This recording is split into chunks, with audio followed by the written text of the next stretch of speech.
Hello, and welcome to Harry Potter and the Methods of Rationality, the podcast. Written by Eliezer Yudkowsky, read by Eneasz Brodsky, based on the works of J.K. Rowling. Chapter 92, Roles, Part 3.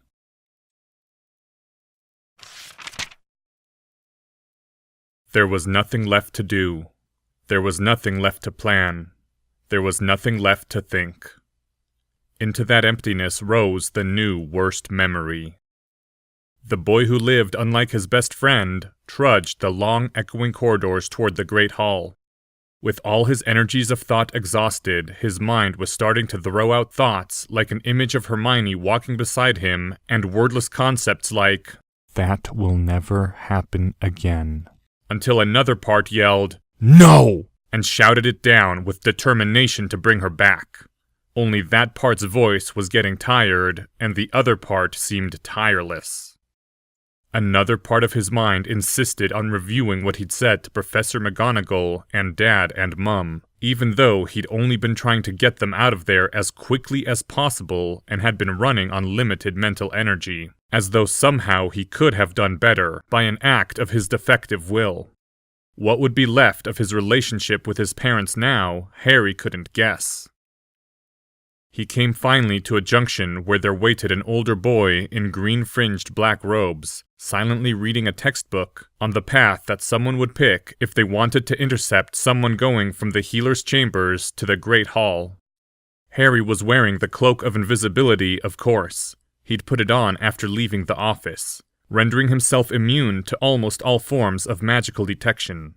There was no point in making it easy for anyone trying to find him and kill him. And Harry was almost set to continue past without bothering to find out what was going on when he recognized the Slytherin boy's face. Realization dawned on Harry then. Of course, one of the students who had stayed in school over the Easter holiday would naturally have been... "You were waiting for me?" Harry said out loud without removing the cloak. The Slytherin boy jerked back, hitting his head against the wall, his fifth-year charms textbook dropping from his hands, before he looked up with wide eyes. "You're... invisible, yes. Say what you mean to say." Lesotho Lestrange scrambled to his feet, a position of attention, then blurted out, "My lord, did I do the right thing? I thought you would not wish me to step forward before all those others, that they might suspect our connection. I thought surely if you wished my help you would call on me." It was amazing how many different ways there were to kill your best friend by being stupid. Lesotho hesitated, then said in a small voice, I was wrong, wasn't I?"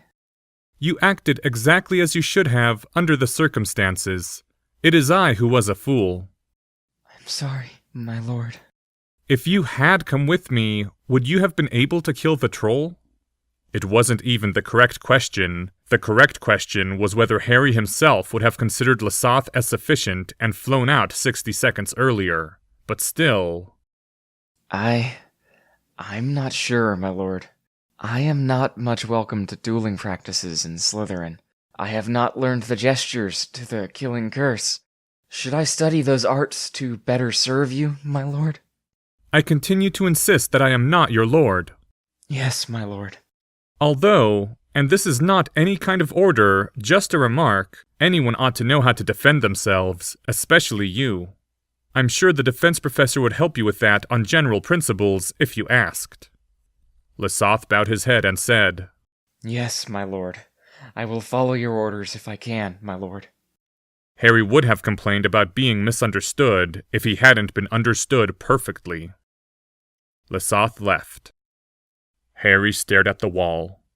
He'd honestly thought that he'd figured out all the different ways that he'd been stupid after spending half a day thinking about it. Apparently, this had just been more overconfidence on his part. "Do we understand what we did wrong?" His Slytherin side said coldly. "Yes," Harry thought. "Your ethical qualms don't even make sense. You're not tricking Lesotho. You did exactly what Lesotho thinks you did. You wouldn't have to make excuses for why Lesotho was helping you. You could just say you were calling in the debt from rescuing him from bullies. There were 6 witnesses to that. Hermione died because you forgot about an extremely valuable resource. And you forgot about Lesath because... why? Because having Lesath Lestrange for a minion seemed sort of... Dark Lordish? Hufflepuff said in a small mental voice. I mean, that decision was probably mostly me. Harry Slytherin's didn't answer that in words, just radiated contempt and flashed an image of Hermione's corpse. Stop it! Next time, I suggest that we spend more time worrying about what is efficient and effective, and less time worrying about what seems sort of Dark Lordish. Point made, Harry thought. I will. No, you won't. You'll come up with more rationalizations for your petty qualms. You'll start listening to me after your next friend dies. Harry was starting to worry that he was going insane. The conversations he had with the voices in his head weren't usually like this. The boy who lived. Pain. Harry Varys trudged on alone. Hurts. Harry walked on through the silent corridors.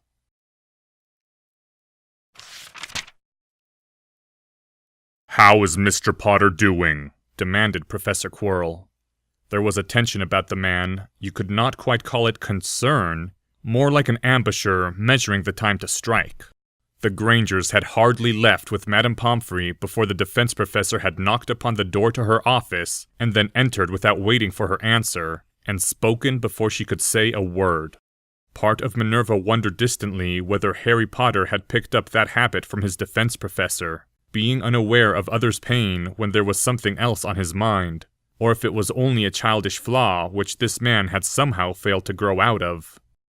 Mr. Potter has ceased guarding Miss Granger's body, she said, putting some of the chill she felt into her voice. She felt certain that the defense professor was not experiencing as much grief as she was. The man had spoken not a single word of Hermione Granger. For him to put demands on her... I believe he has gone down to dinner. I am not asking after the boy's physical state. Has he... Professor Quirrell made a sharp gesture, as though to indicate a concept for which he had no words. Not particularly. She was around 30 seconds away from ordering the defense professor out of her office. Professor Quirrell began to pace within the small confines of her office. Miss Granger was the only one whose worries he truly heeded.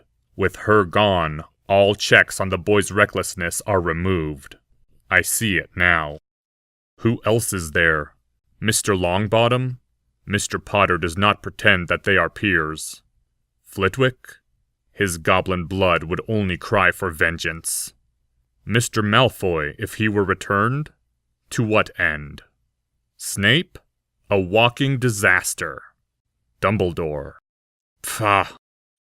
Events are already set for catastrophe. They must be steered along some course they would not naturally go.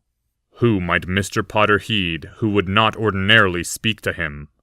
Cedric Diggory has taught him, but what would Mr. Diggory say in advice? An unknown. Mr. Potter spent long in speech with Remus Lupin. To him I have paid little heed. Would Lupin know the words to speak, the act which must be done, the sacrifice which must be made to change the boy's course? Professor Quirrell whirled on her. Did Remus Lupin comfort those in grief, or stay those moved to rash deeds during his time with the Order of the Phoenix? It is not a poor thought. I believe that Mr. Lupin was often a voice of restraint to James Potter in his Hogwarts days. James Potter, said Professor Quirrell, his eyes narrowing. The boy is not much like James Potter. Are you confident in the success of this plan? No, that is the wrong question. We are not limited to a single plan. Are you certain that this plan will be enough, that we need essay no others? Asked in such fashion, the question answers itself. The path leading to disaster must be averted along every possible point of intervention. The defense professor had resumed pacing the confines of her office, reaching one wall, turning on his heel, pacing to the other. My apologies, Professor. She did not bother keeping the sharpness from her voice. But I have quite reached my limits for the day. You may go. You! Professor Quirrell spun, and she found herself gazing directly into eyes of icy blue. You would be the first one I would think of after Miss Granger to stay the boy from a folly. Have you already done your utmost? Of course you have not. How dare he suggest that? If you have nothing more to say, Professor, then you will go. Has your confederacy deduced who I really am? The words were spoken with deceptive mildness. Yes, in fact. Now, Pure magic, pure power crashed into the room like a flash of lightning, like a thunderclap echoing about her ears and deafening her other senses. The papers on her desk blown aside not by any conjured wind, but by the sheer raw force of arcane might. Then the power subsided, leaving only Hermione Granger's death certificates drifting down through the air to the floor. I am David Monroe, who fought Voldemort. Heed my words. The boy cannot be allowed to continue in this state of mind. He will become dangerous. It is possible that you have already done everything you can, yet I find this a very rare event indeed, and more often said than done. I suspect rather that you have only done what you customarily do. I cannot truly comprehend what drives others to break their bounds, since I never had them. People remain surprisingly passive when faced with the prospect of death. Fear of public ridicule or losing one's livelihood is more likely to drive men to extremes and the breaking of their customary habits. On the other side of the war, the Dark Lord had excellent results from the Cruciatus curse, judiciously used on marked servants who cannot escape punishment except by success, with no reasonable efforts accepted. Imagine their state of mind within yourself, and ask yourself whether you have truly done all that you can to wrench Harry Potter from his course. I am a Gryffindor and not much given to being moved by fear. You will exercise courtesy within my office. I find fear an excellent motivation, and indeed it is fear that moves me now. You know who, for all his horror, still abided by certain boundaries. It is my professional judgment, speaking as a learned wizard almost on par with Dumbledore or he who must not be named, that the boy could join the ranks of those whose rituals are inscribed upon the tombstones of countries. This is not an idle worry, McGonagall. I have already heard words to produce the gravest apprehensions. Are you mad? You think that Mr. Potter could... This is ridiculous. Mr. Potter cannot possibly... A wordless image crossed her mind of a patch of glass on a steel ball. Mr. Potter would not do such a thing. His deliberate choice is not required. Wizards rarely set out to invoke their own dooms. Mr. Potter may not strike you as malicious. Does he strike you as reckless once he is resolved upon a goal? I say again that I have specific reason for the gravest possible concerns. Have you spoken to the headmaster of this? That would be worse than pointless. Dumbledore cannot reach the boy. At best, he is wise enough to know this and make things no worse. I lack the requisite frame of mind. You are the one who... But I see that you still look for others to save you. The defense professor turned from her and strode to the door. I think I shall consult with Severus Snape. The man may be a walking disaster, but he knows the fact, and he may possess a greater understanding of that boy's mood. As for you, madame, imagine yourself at the end of your life, knowing that Britain... But no, Britain is not your true country, is it? Imagine yourself at the end of your life as the darkness eats through the fading walls of Hogwarts, knowing that your students will die with you, remembering this day, and realizing there was something else you could have done.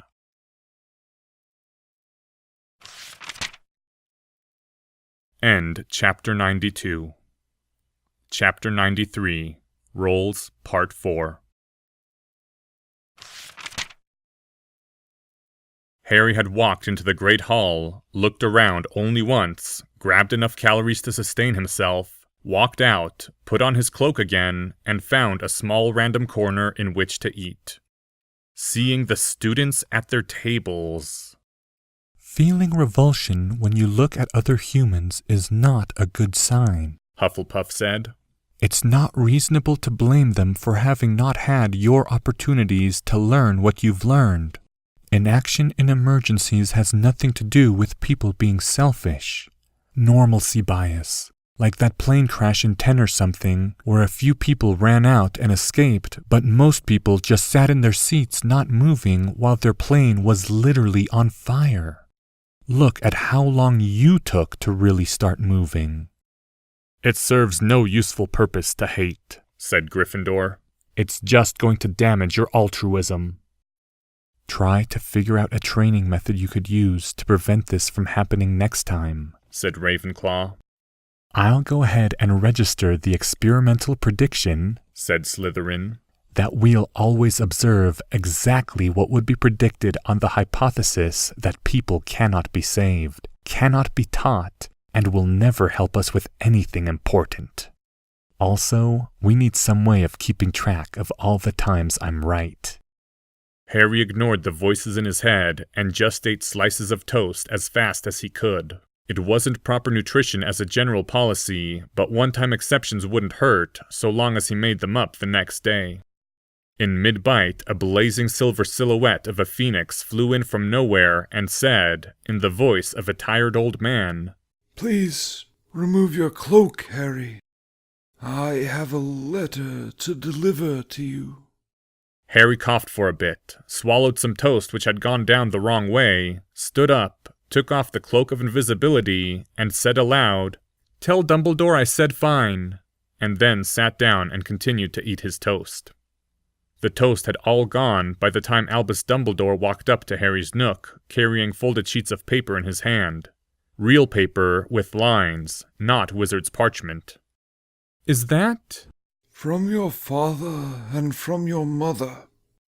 Wordlessly, Dumbledore handed over the folded sheets, and wordlessly, Harry accepted them.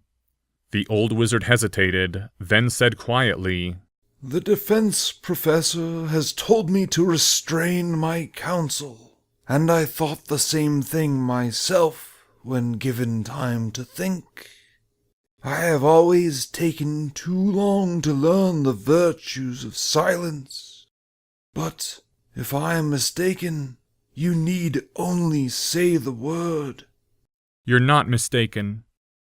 Harry looked down at the folded, lined papers, feeling the sickness in his gut that was how his body indicated a strong pessimistic prediction.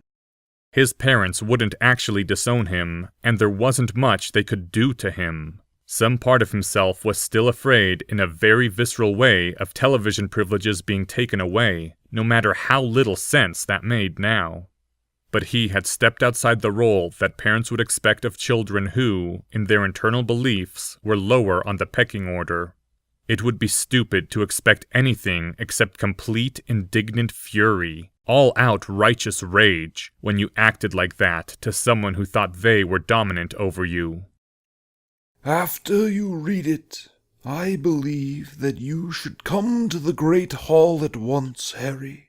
There is an announcement which you will wish to hear." "I'm not interested in funerals."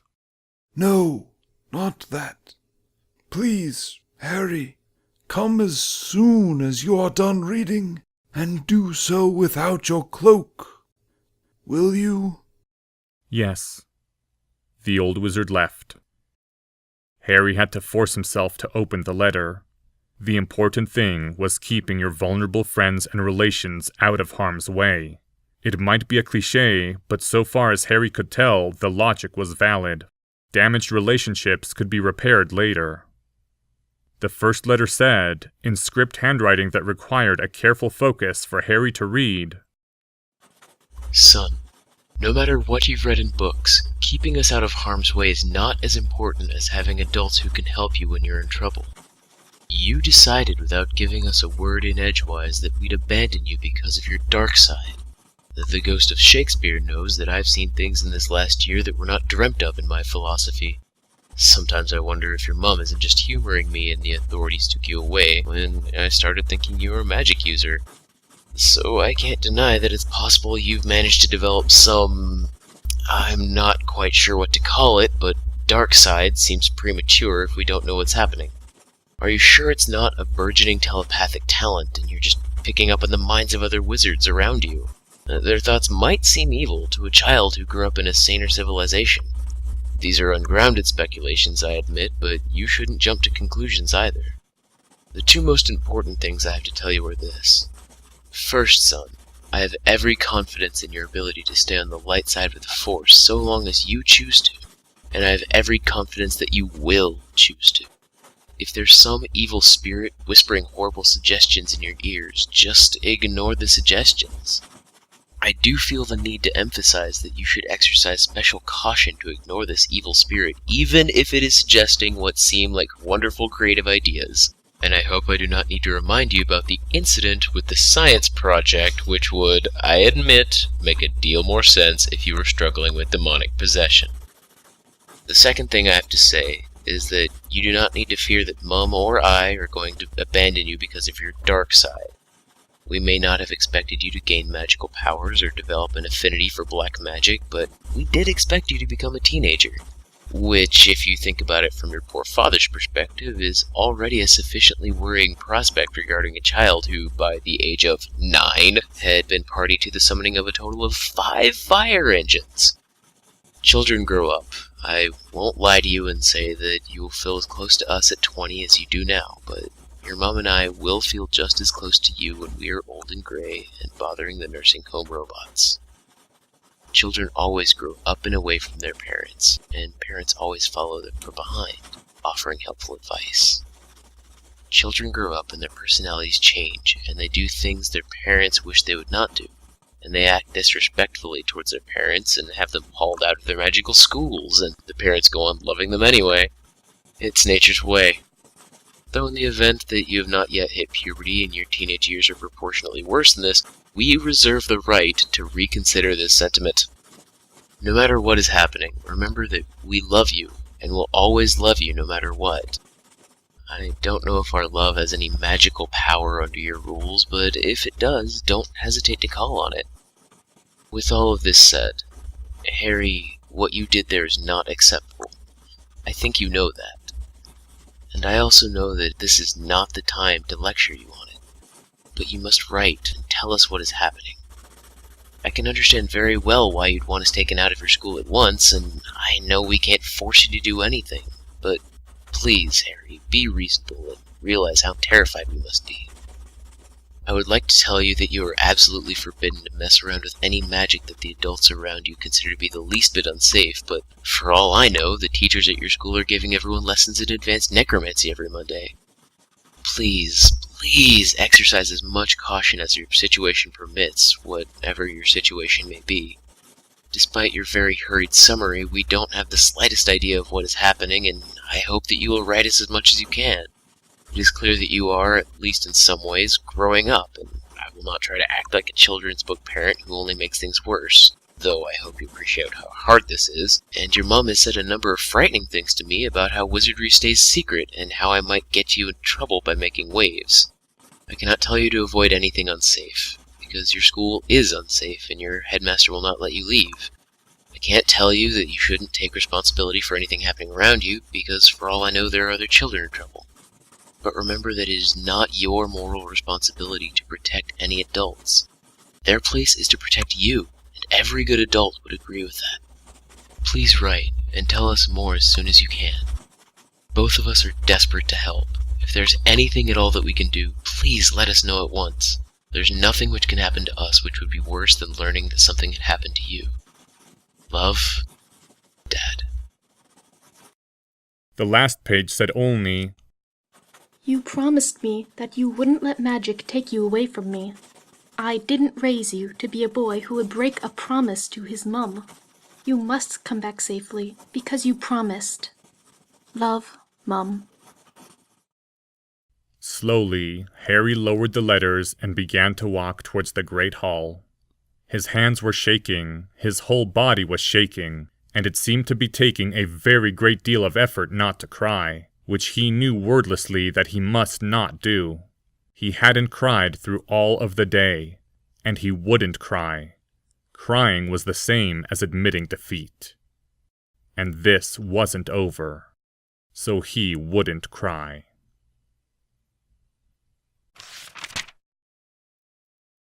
The food served in the great hall that evening was plain that night. Toast and butter and jam, water and orange juice, oatmeal and other simple fare, without dessert. Some students had worn simple black robes without their house colors. Others had still worn theirs. It should have been cause for argument, but there was instead a quietness, the sound of people eating without talking. It took two sides to make a debate, and one of the sides, this night, was not much interested in debating. Deputy Headmistress Minerva McGonagall sat at the head table and did not eat. She should have.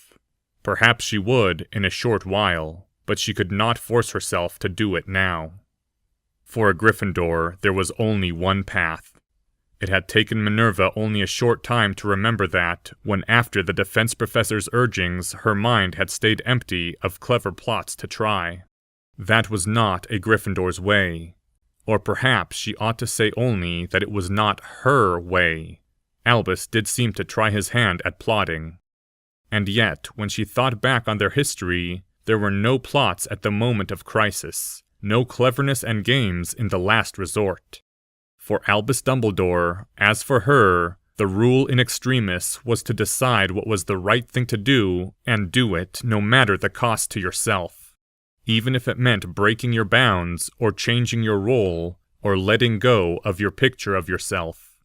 That was the last resort of Gryffindor. Through a side entrance of the great hall, she saw Harry Potter quietly slip in. It was time. Professor Minerva McGonagall rose from her chair, straightened the worn point of her hat, walked slowly to the lectern before the head table. The sounds in the great hall, already muted, fell away entirely as all students turned to look at her. "By now you have all heard," she said, her voice not quite steady, "that Hermione Granger is dead." She didn't say those words aloud, since they had all heard. "Somehow, a troll was infiltrated into the castle Hogwarts without alarm from our ancient wards. Somehow this troll succeeded in injuring a student without alarm from the wards until the point of her death. Investigations are underway to determine how this has occurred. The Board of Governors is meeting to determine how Hogwarts will respond. In due time, justice shall be served.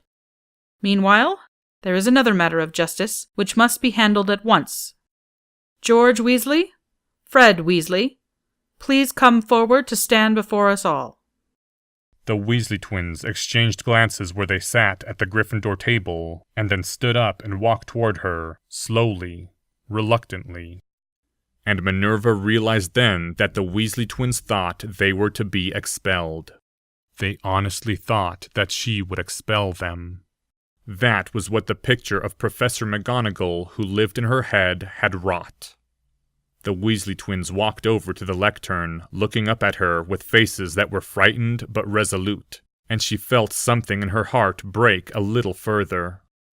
"I am not going to expel you," she said, and was saddened further by the surprised look on their faces. "Fred Weasley, George Weasley, turn and face your classmates. Let them see you." Still looking surprised, the Weasley twins did so. She drew up all the steel in her heart and said what was right. "I am ashamed of the events of this day. I am ashamed that there were only two of you, ashamed of what I have done to Gryffindor. Of all the houses, it should have been Gryffindor to help when Hermione Granger was in need, when Harry Potter called for the brave to aid him. It was true, a 7th year could have held back a mountain troll while searching for Miss Granger, and you should have believed that the head of House Gryffindor would have believed in you, if you disobeyed her to do what was right in events she had not foreseen. And the reason you did not believe this is that I have never shown it to you. I did not believe in you. I did not believe in the virtues of Gryffindor itself. I tried to stamp out your defiance, instead of training your courage to wisdom. Whatever the Sorting Hat saw in me that led it to place me in Gryffindor, I have betrayed it. I have offered my resignation to the headmaster as deputy headmistress and as the head of House Gryffindor.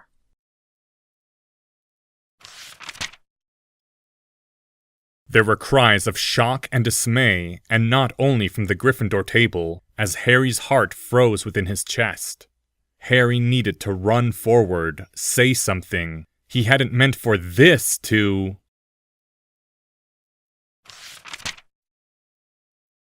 Minerva took another breath and continued. However, the headmaster has declined to accept my resignation. So I will continue to serve and try to undo what I have wrought. Somehow I must find a way to teach my students how to do what is right, not what is safe, not what is easy, not what we are told to do. If all I can teach you is to turn in your essays on time, there might as well not be a House Gryffindor. This road will be more difficult for me, and maybe for all of us. But I know now that before I was only taking the easy path. She stepped down from the lectern, moved down to where the Weasley twins stood. Fred Weasley, George Weasley. The two of you have not always done what is right. The path of wisdom does not lie in flagrant and needless defiance of authority. And yet today you proved to be the last of our house to survive my mistakes. Because it was the right thing to do, you defied a threat of expulsion and risked your lives to face a mountain troll. For your astounding courage that honors your house to have you, I award each of you 200 points for Gryffindor. Again the look of shock on their faces. Again the pain like a knife through her heart. She turned to face the other students. I will not award any points to Ravenclaw. I suspect that Mr. Potter would not want them. If I am wrong, he may correct me and take as many house points as he pleases. But for whatever it is worth, Mr. Potter, I am sorry.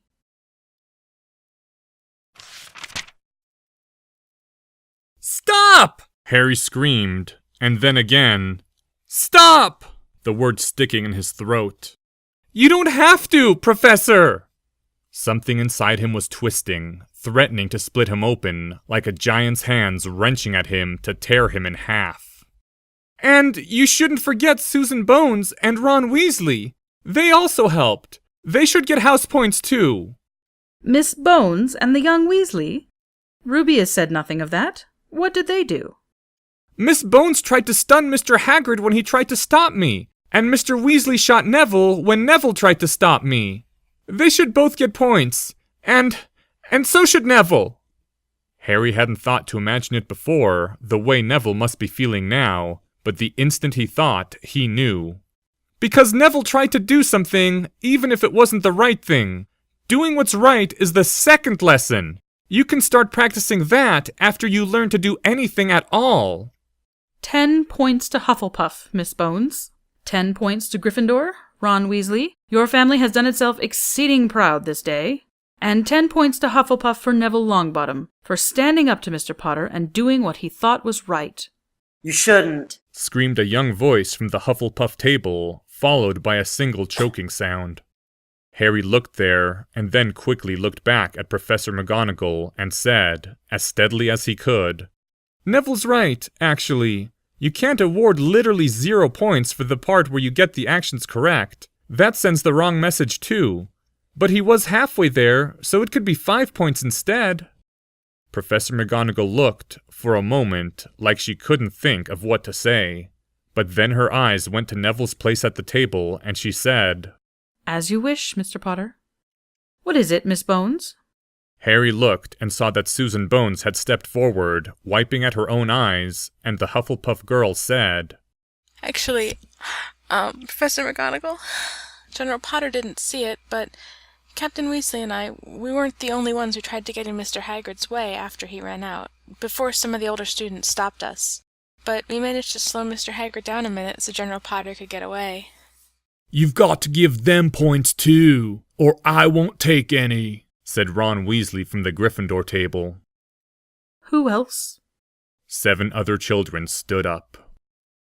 What was that our Slytherin side was saying about predicting nothing would ever work? Said Hufflepuff. Something in Harry cracked, so that he had to exert all his force to hold himself together.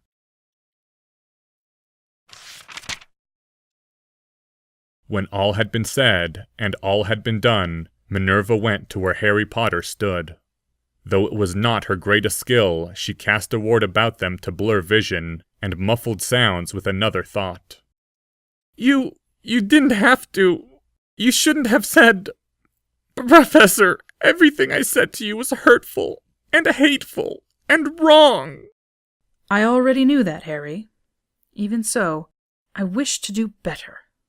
There was a feeling of lightness in her chest, much as one might experience after stepping off a cliff, when your legs no longer had to hold your body upright. She wasn't sure she could do this. She did not know the way. And yet, for the first time, it seemed possible that Hogwarts wouldn't become a sad ghost of its former self when she became its headmistress. Harry stared at her, then made an odd noise that sounded like it had been forced from his throat, and covered his face in his hands. She knelt down and hugged him.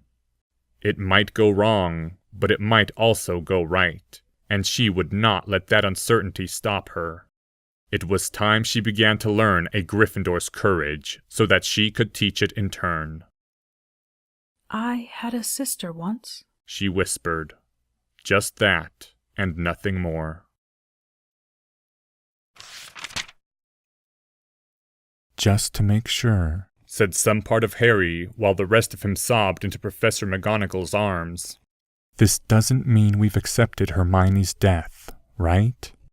No! Said all the rest of him, every part of his mind in unanimous agreement, warmth and cold and a hidden place of steel. Never, ever, forever.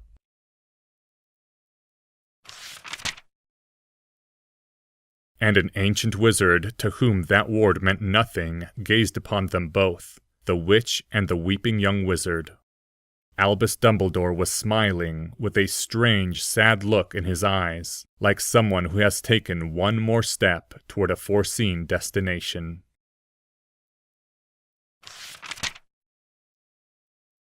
The defense professor watched them both, the woman and the crying boy. His eyes were very cold and very calculating. He did not think that this would be enough. It wasn't until the next morning that it was discovered that Hermione Granger's body was missing. End Chapter 93. Thank you to the following people. Minerva McGonagall, read by Autumn Rachel Dryden. Dumbledore, Drake Walker. Robert Doss, reading for Dr. Michael Varys Evans.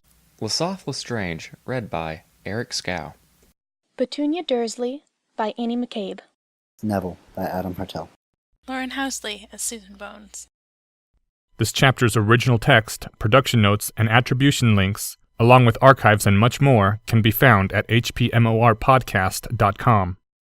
If you would like to learn more about the art of rationality, please visit lesswrong.com, an online community of aspiring rationalists founded by Eliezer Yudkowsky. Some sound effects used are courtesy of the Free Sound Project. The music used is Welcome to the Black Parade by My Chemical Romance. Thank you for listening, and come back in 2 weeks for Chapter 94, Rolls Part 5.